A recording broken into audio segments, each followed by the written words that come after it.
Good evening, everyone. This is Cruz with Cruz Inc. Radio 102.8 TV, and we are here with you. It is 8 p.m. here in the Cap City, and it's a Friday night. We know that many of you are probably out and about, so you'll get a chance to view this broadcast at a later time.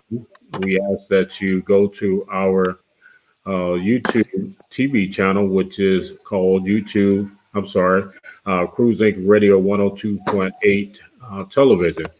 Tonight, we are here to discuss a serious topic, and I have with me tonight Chief of Police of Harrisonburg, Eric English. Many of you know him from being here in the city of Richmond. He was the deputy chief for many years, and we are glad to have him here. And I'm going to ask Chief English to tell us more about your tenure with Richmond and also currently your tenure with the city of Harrisonburg. Well, I had a great opportunity to work in the city of Richmond for almost 29 years. I became the deputy chief. I worked my way up through the ranks and became the deputy chief in 2011. And I was a deputy chief there for almost 7.5 years. Just a great opportunity. I learned a lot in that city. I saw the city grow from the early 90s to what it is today. And I had a great opportunity to come up here in Harrisonburg, Virginia in 2018 and be named the chief of police up here. So I'm just trying to bring a lot of the knowledge that I've gained from my experiences in Richmond and trying to change culture and change the organization here in Harrisonburg to make the city a lot safer for the residents here. Now, 30 years of experience, you've seen a lot, not only in our city, but probably in other cities as well, as because you're in some of the police associations. Is that correct? That's correct. I'm a member of NOBLE, the National Organization of Black Law Enforcement Executives, and I am actually the chapter president of our local chapter in Central Virginia. And so there's a lot of collaboration that we're doing on a lot of the justice issues that we are seeing across this country. And believe me, there are a lot of department heads out there really trying to make change in what we're seeing going on in our country right now. Well, Chief English, what I'd like to do for a moment is I'd like to play a tribute to Mr. George Floyd. And I am not going to show the video, and I'm not going to show the actual photo of the officer on his neck, but I will show the officer at some point during this broadcast. So I asked if everybody would just bear with me a moment. We're in basically a quarantine, so I'm operating everything by myself here. So again, if you would just bear with me one moment, and I would like for you to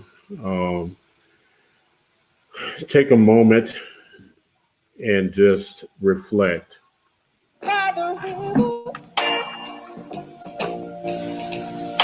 In a little tent,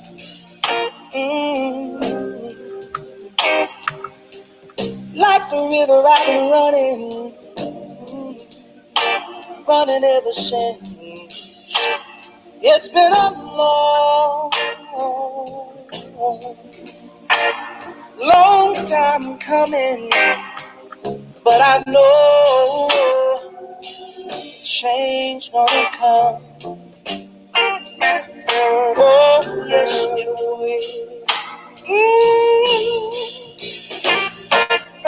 It's been too hard living, but I'm afraid to die. I don't know what's up there beyond the sky. It's been a long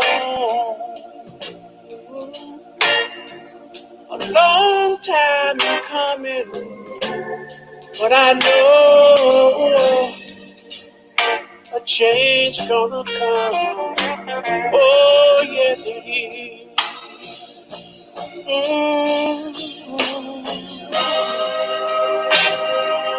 Then I go to my brother.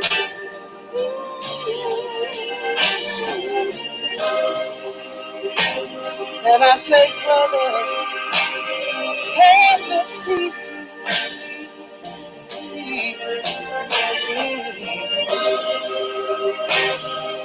But he wound up knocking me back down on the knee. Oh, there been times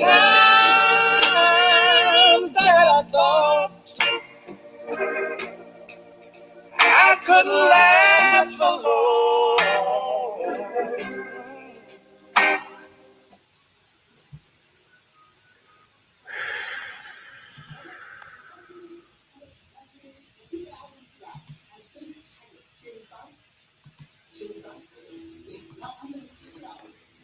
Chief, that song is so poignant at this time.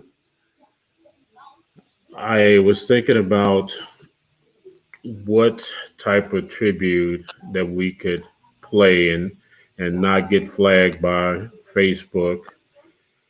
And those words, a change is gonna come, that was originally Sam Cooke.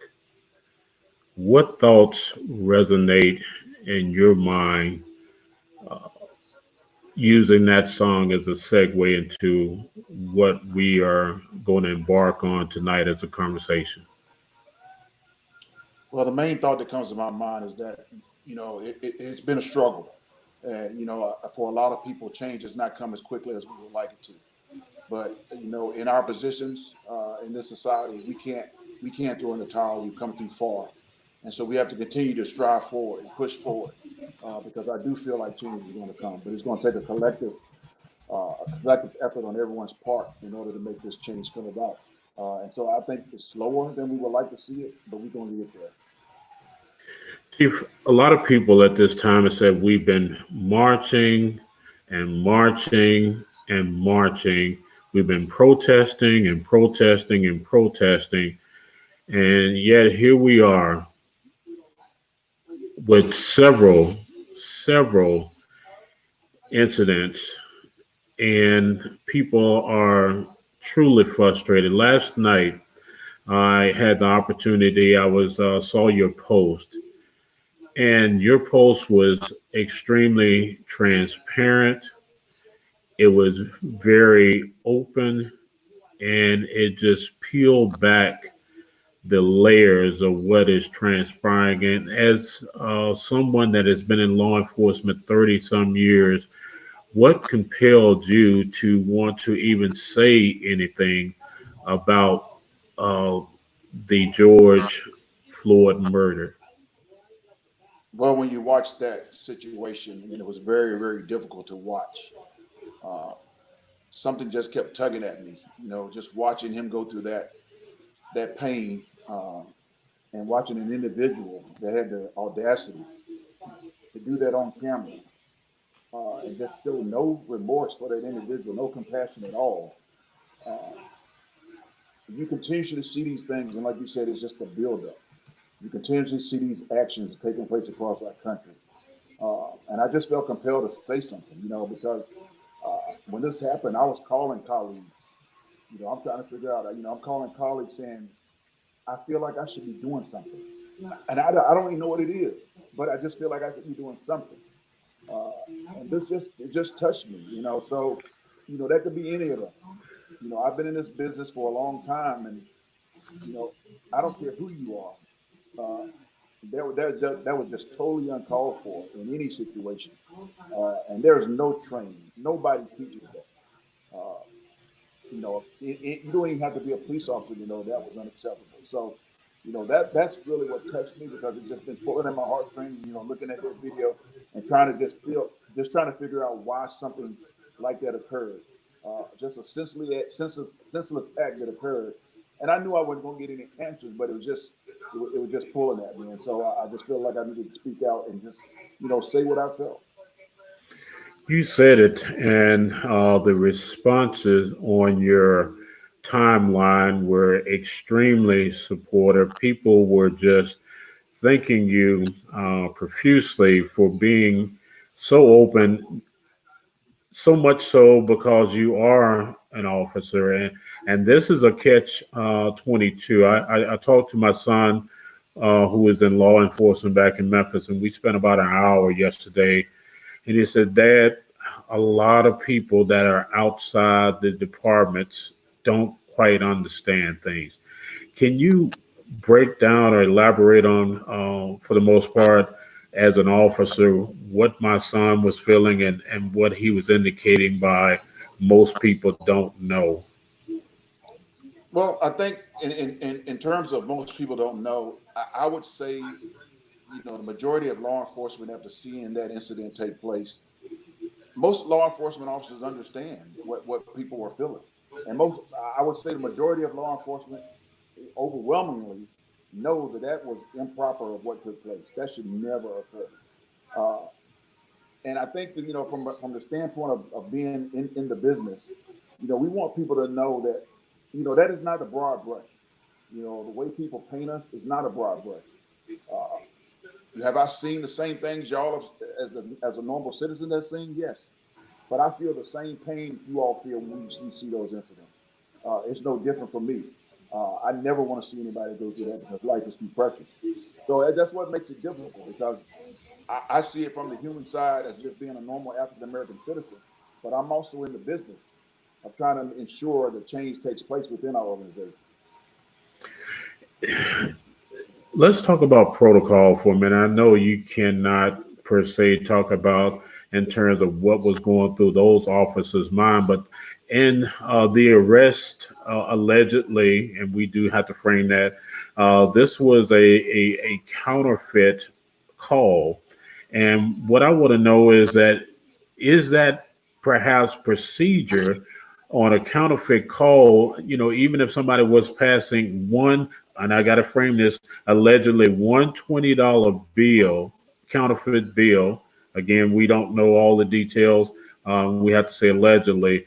Would that be protocol for the officers to pull someone out the car over that particular incident? Well, I don't know this. I can't speak for the statutes in Minneapolis, but I can tell you that a counterfeiting it does require a custodial arrest, so you can't take somebody into custody.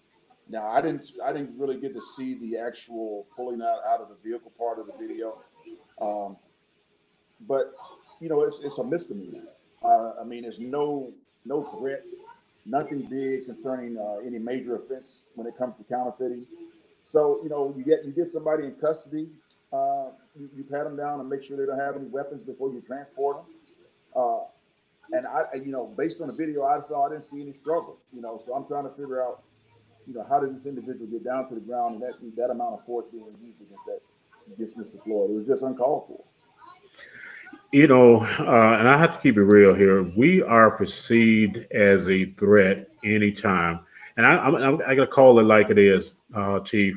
I've seen white individuals get super belligerent with officers, but the moment we start asking questions, black individuals start asking questions, there seems to be an automatic uh, defense that goes up where we're being aggressive, where we're not complying.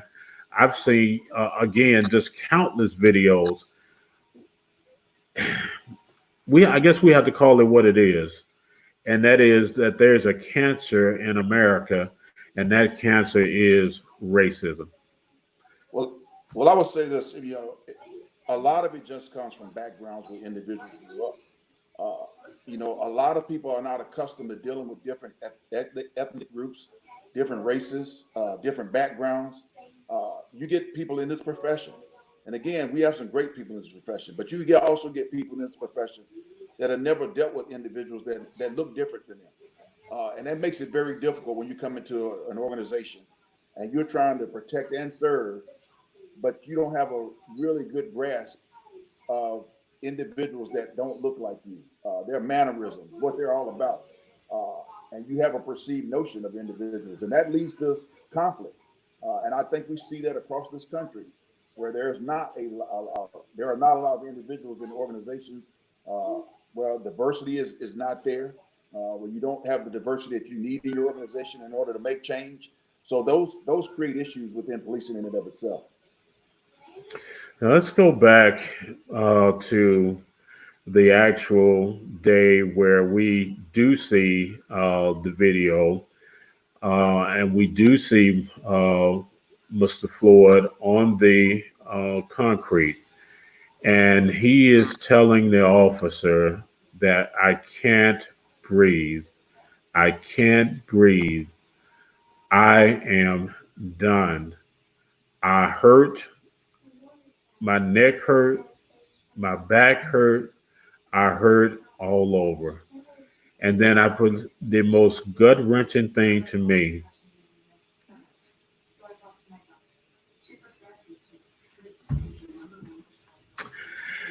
The most gut wrenching thing was for a grown man to call for his mama.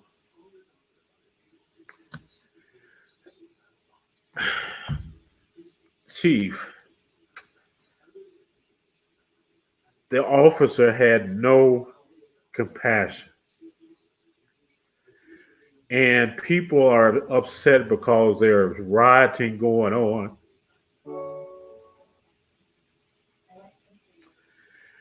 Now, we don't justify rioting, we're not condoning rioting, but can you explain to us what you said last night about the feelings of people at this time? I think you said it. I think you said it earlier. You know, when you look at a culmination of things, you know, I even go back to Rodney King. Uh, there was no justice there. You know, so no one was held accountable. So you go all the way back to the end, no one was held accountable for that incident. And so now we're here in 2020 dealing with the same thing, and you're continuously seeing these things over and over again. People are angry because their voices are not being heard. We're seeing video. We went in this profession and everybody thought body worn cameras were going to solve everything. But now when we see video, it's almost like people are saying, you don't see what you see. And we know good and well what we're looking at in front of us. And then when voices are not being heard, people are angry. It's going to cause a boil over. And like you said, I'm not condoning rioting because it doesn't solve anything, but I understand the anger and the pain that people are feeling over these issues. And when you have voices that are not being heard, this is what it creates. And so I understand. I didn't say I agree, but I understand.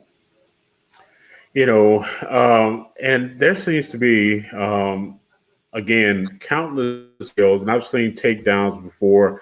I've been into as a police chaplain, and I've done, ride-alongs. But in certain jurisdictions, when a victim, I won't say, victim or a suspect is on the ground, there's a propensity by some to come, and the first thing that they do, and I've seen this several times, where they put their knee on the neck. Was that at some particular point in time part of training or protocol, or can you explain perhaps or make sense of that? We have never, in my past department in Richmond, that has never been a training protocol for us. There are certain areas of the body that you avoid, and the neck is one of them. We've had discussions amongst ourselves, past current officers and past officers. Some of them were training officers at the academy in Richmond. And all of them say, even when I was instructor, I never taught anybody to put a knee on the neck. That's just not protocol. And I can't imagine any agency that teaches that type of technique. You don't need any type of training to let you know that can harm somebody. So I just don't understand where he got that from. Even when I was looking at their policies, trying to figure out, did they have anything in that policy that indicated that they were allowed to do that? And I didn't see it. So I just don't know where he got it from, but he surely felt comfortable doing it.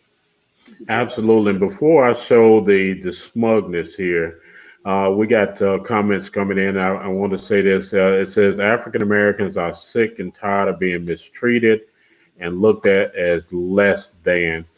Is that perhaps the catalyst and the gas for what we're seeing in Minneapolis and Memphis and Louisville and even in LA right now?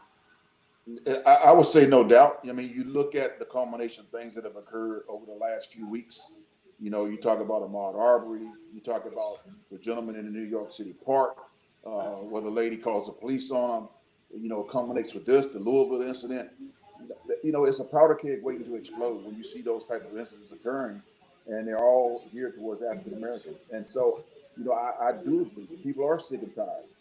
Those of us in this business that are trying to make change in certain communities, we're sick and tired. I'm sick and tired as a police chief having to try to build relationships, and then they get torn down by road cops that are doing crazy things and make our job much more difficult. So I definitely understand, and that's why I say we got to continue to fight the good fight. We can't give up now. How has the climate been for your officers since this escalation, since the death of Mr. Floyd? We've had discussions about it within our agency. Everybody, has their opinions, and everybody was saying there's no way nobody teaches that. So everybody is of the opinion that yes, the individual should be charged. That they did the right thing by firing those individuals. But here in our community, we have a very supportive community. We had a peaceful protest this afternoon. But everybody understands that, what my protocols are in my department. And they understand that, none of that behavior is going to be allowed. I'm going to hold my officers accountable. And I think that's where some agencies have been lacking. When you don't hold individuals accountable, they're just a buildup. You look at the background of the individual, there had to be some red flags there. And so you got to make sure that you're looking at all those things so it doesn't culminate to something of this magnitude. Speaking of red flags, now there's, again, we haven't seen the official report, but allegedly this is not the first time that this officer has had some complaints. And I just want to warn everybody right now, I'm going to show his photo briefly because there's a look that is in this man's eyes that I want to, and it's not about being a police officer. To me, this is about an issue with a human being here. I want you to notice that, again, there is a look at just pure, and this is my opinion, of somebody that's brass, somebody that is not sympathetic, somebody that really don't give a damn at this time about what he's doing. And there was a time, Chief, where he actually let up for about 30 seconds and then continued to apply the force again. Let's just talk about the inhumane part of that, not even just about him being an officer, but that's just an inhumane individual to me. What are your opinions on that? I would have to agree with you. You look at that photo, and and you hate to just put words in people's mouth, but it just looks like he's saying, "I can do this because I can." And when you have citizens that are pleading with you to let you have citizens that are pleading with you, and you just disregard what they're saying. That just shows you have no heart. Like you said, there's no compassion in that individual. And we can't let those that are standing around off the hook as well. Somebody should have stepped in and pulled that individual off of him. And nobody chose to do that. They chose to just walk around and do nothing. And that's very heartbreaking. When you have 4 individuals in an agency and nobody does anything, it just allows this man to just die. No, we have been updated that he was arrested today. We have uh, a news break from the governor that they're going to make sure that justice is swift and it is carried out uh, without any prejudice. And but they are still at this particular point in time not sure if there's going to be any charges against the other officers. At last that I checked, they had not been brought in or arrested at this time. Is there, and one individual in particular that I want to talk about, officer, I think his name is Tao, who was basically responsible for crowd control. And I don't want to, I know that I don't want to put you on the spot, but I had a conversation with an officer and he said that he don't know if Tao is culpable in that because he was doing his job of making sure that the other officers were safe. And I told him, to that point, I understand the safety of crowd control, but what about being a human being? And as that man called for help, please help us to understand if there's any culpability or if this had been one of your officers, the conversation there with that officer. So, from a criminal standpoint, I am sure, that the authorities are looking into that because they want to make sure.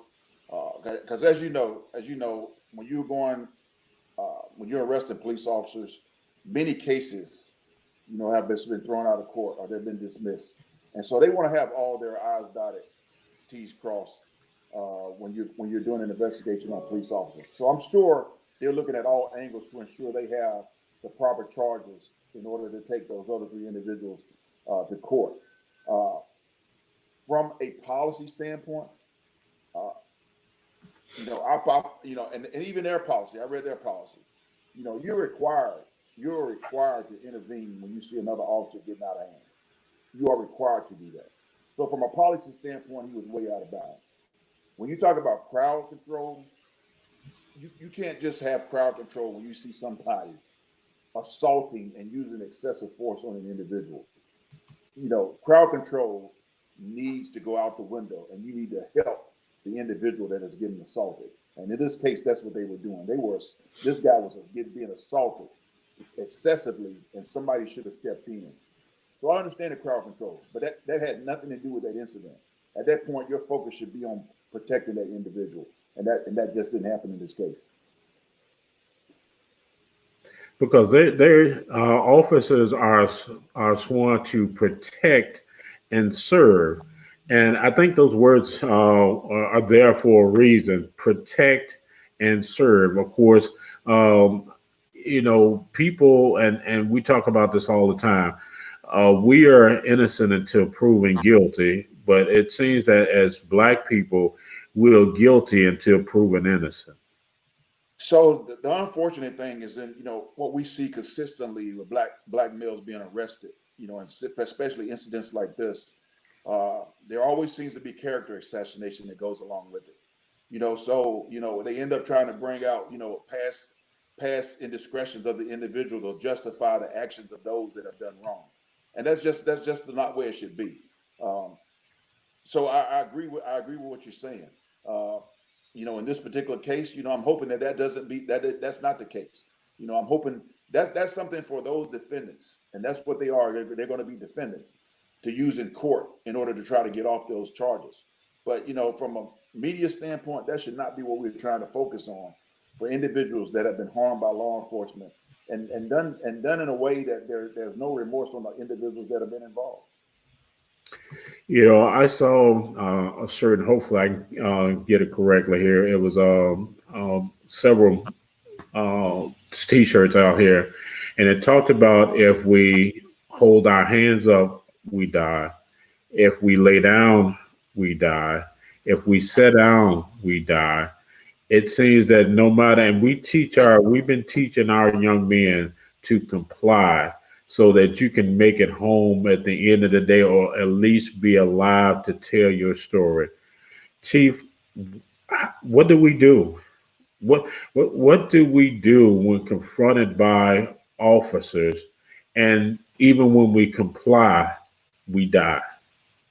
Wow, that is a great question, and it's so pertinent because last night after having a conversation with you, I talked to one of my colleagues, Carol Adams, who you may know, Yes. down in Richmond. She and I had a conversation because both of us are part of Noble, and we teach a class called the Law in Your Community, and we teach it to a lot of youth groups. And one of the things we talk about is compliance. And the same question you're asking me, because we're trying to get back into it once we get through this pandemic. And I'm saying, Carol, how can we go to a group and tell them to comply when we're seeing ourselves on TV, videos where folks are complying and it's not working? I said, there has to be something else we're going to have to do talking to individuals, because there's no way they're going to believe us because they're seeing it right in front of their face. It's not working. And so, be honest with you, I don't have the answer. That's normally what we would tell people. But it's difficult for me to stand in front of individuals right now and say that when I'm seeing myself that it's not working. So we're going to just have to continue to have those conversations, and we're trying to brainstorm to figure out how they're going to present to individuals now about what they should do. But there's a lot of broken trust, and it's just like I said, it's very difficult for me to tell somebody that when I see for myself that it didn't work in this case. You're right, and as a father, I'm at a loss. Again, I have a 20-year-old, and of course, I have another son that's that's on law enforcement, that's 39, and I don't know anymore what to tell him. I was telling my youngest son, if you pull over, make sure that you don't make any sudden moves. Make sure that you don't get fidgety, and that you wait till the officer comes, and you do all the things that you're supposed to do. And we talk about Castile and many others that we're doing and complying, and because of whether it's fear of our skin, whether it is because of our size, or whatever, again, we pose a threat, and there has to be something, some legislation at some time that comes from the White House, that comes from Congress, that comes from the Senate, where this type of thing, again, is no question about charges. I understand that the prosecutor at one time did not want to bring charges. So, I'm asking you as a citizen, and not necessarily as a chief, where do we go from here? Because we've talked, we marched, we protested, we burnt stuff. Where do we go from here? I think a few things have to happen, and I think it's going to take a collaborative force to continue with this conversation. First of all, those with the larger platform need to be speaking out against this, and I truly believe that. And I'm not just talking about African Americans. I'm talking about everyone that has a larger platform has to be speaking out about these issues. Their voices are heard. I mean, it just shows that their voices are heard. And I think you're going to need more of that to take place. These conversations that we're having, they have to continue, because this is systemic. We've been dealing with this for years, and it just seems like we're spinning our wheels and not getting to the point where we feel comfortable, where African Americans feel comfortable walking out in public, driving their vehicles, whatever they may be doing, they don't feel comfortable. And that's an uneasy feeling when you're living in this world. I'm just like you. I have a son, that's 23 years old, 24 years old. I'm sorry, and I worry about my kids as well. I have a daughter that's 25, and I worry about them the same as anybody else would. I don't think you stop telling them from doing the things that you just mentioned, as far as like showing your hands, not making any sudden movements. I think those things are all important. Uh, but at this time, when you see things like this occur, the only thing I can tell you is I think it minimizes the chances of those things happening. Because I can't sit here with a straight face and tell you if you do all those things correct, nothing's going to happen to you, because we have seen that doesn't always work. Chief, I appreciate your candid transparency right there. We have another comment, and it comes in from Miss Geraldine Smith. She says, "Why is he being charged under the third-degree murder instead of first-degree murder?" And she goes on to say, "I know it's up to the Commonwealth's attorney to decide under which law he is being charged, but it's interesting that the situation was."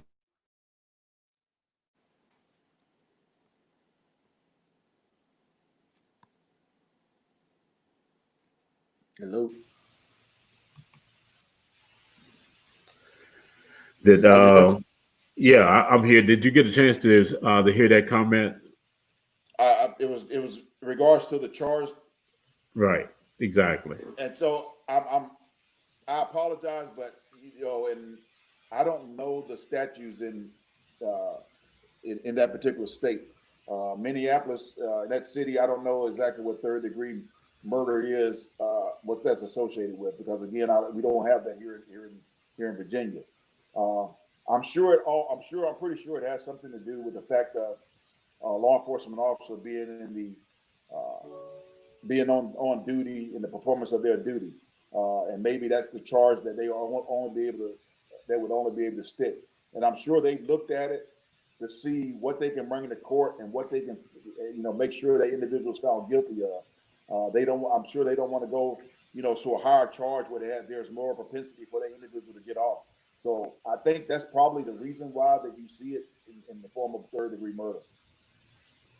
Chief, again, I appreciate you being on with us tonight, and I wanted to give you an opportunity to say whatever is on your mind, your heart, as we get ready to close out this broadcast tonight.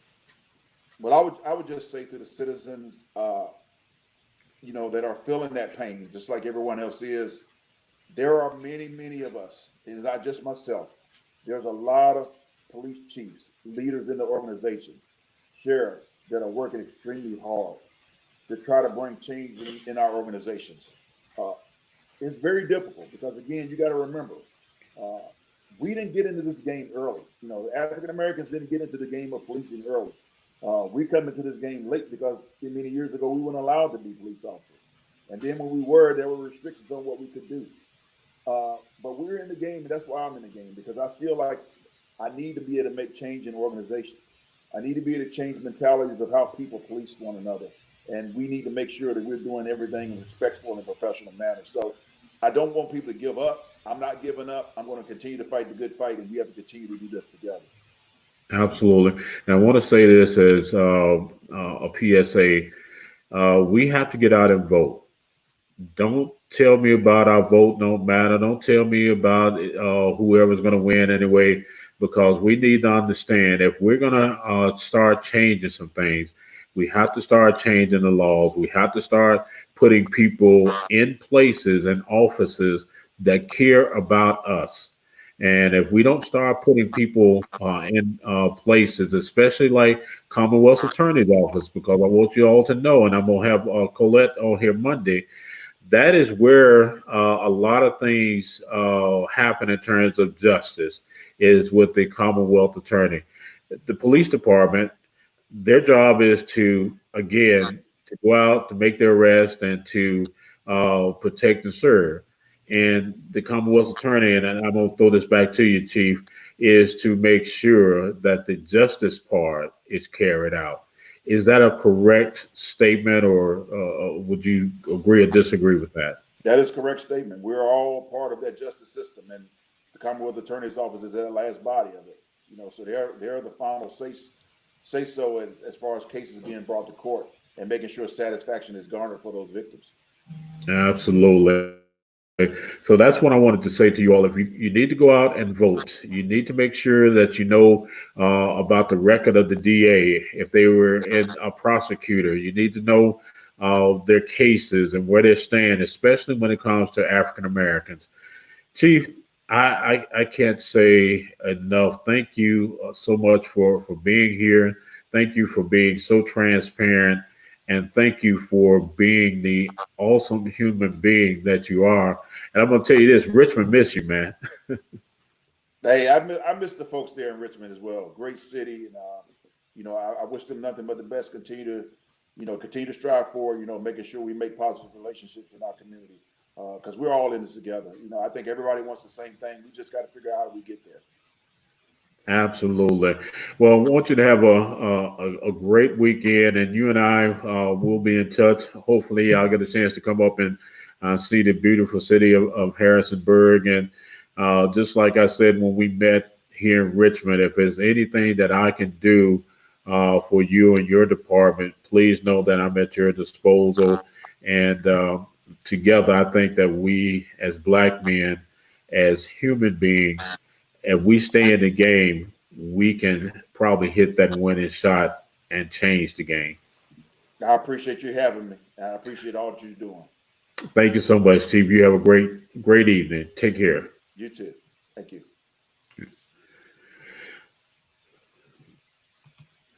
All right, everybody. I want to thank you for tuning in tonight. I want to thank Chief Eric English for being with us tonight.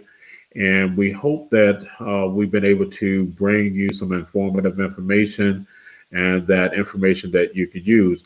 If you missed the beginning of the telecast, we want you to know that it will be airing on our Cruise Inc. Radio Facebook page. It will also be airing where you can go and see it from the beginning on our Cruise Inc. Radio 102.8 YouTube channel. Again, a lot of comments. Thank you, you all, for your comments. Thank you for your support.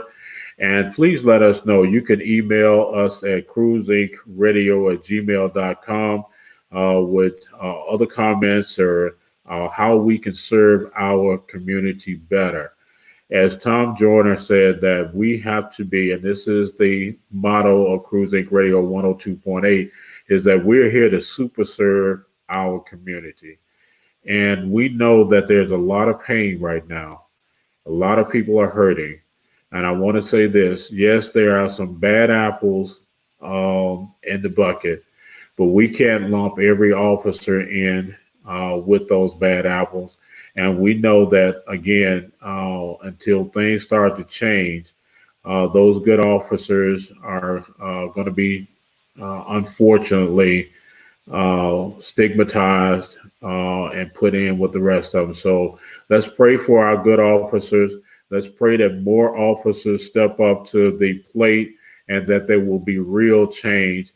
And more than anything, I pray that the Floyd family will get justice, and every Black American that has been accosted or killed, whether it's by police or whether it's by bigotry, whether it's by racism or whatever it may be, that justice will prevail. Thank you, everybody. Have a great night and a great weekend. God bless.